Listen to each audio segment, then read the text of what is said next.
Alright, so for number 1, it wants you to find the surface area of the right triangular prism.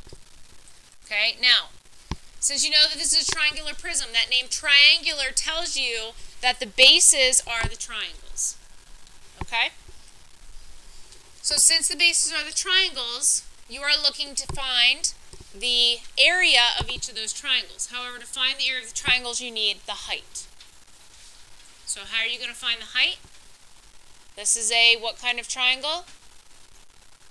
It's a right triangle. So since it's a right triangle, you're going to use what theorem? The Pythagorean theorem, and you're going to plug in the length here, which is 1, and then height, and then your hypotenuse is 4. Now to find the surface area of the whole figure, you're going to use 2 times the area of the base plus the perimeter times the height. Okay, that is the formula to find the surface area of any right prism. But in order to find the surface area of the base, again, we have to calculate what the area and find the height of that triangle there. So to do that, I'm going to use Pythagorean theorem again. So it's going to be 4 squared. It'll catch up with me in a minute.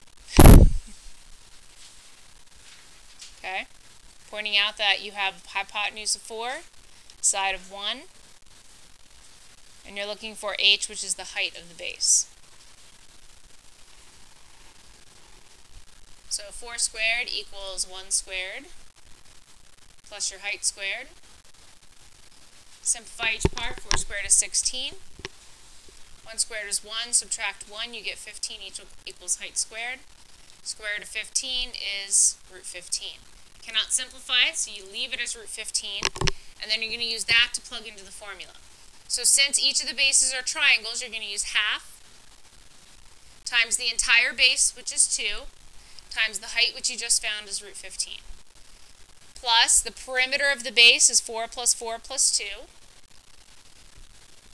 which is 10, times the height of the prism. Now, this is where a lot of students get confused. It's not the height here, it's the height of the prism. Remember that the height of the prism is the distance between the two bases. So the distance between this base and this base is 5, so that's what you're going to fill in for the height of the prism.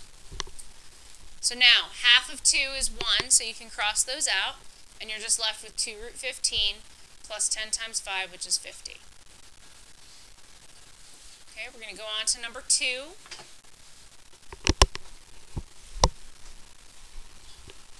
Oops, and I forgot inches squared. Okay, so for number 2, you need to look for keywords and problems. And number 2, it tells you to find the lateral area. So do you need to include the base here?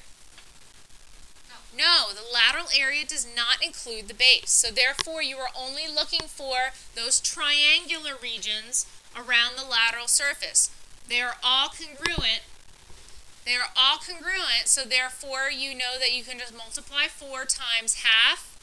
The base of 1 is 20. The slant height of the pyramid is 18. And you can then simplify. So 4 times a half is 2. 2 times 20 is 40. And 40 times 18 is 720. And that is in inches squared.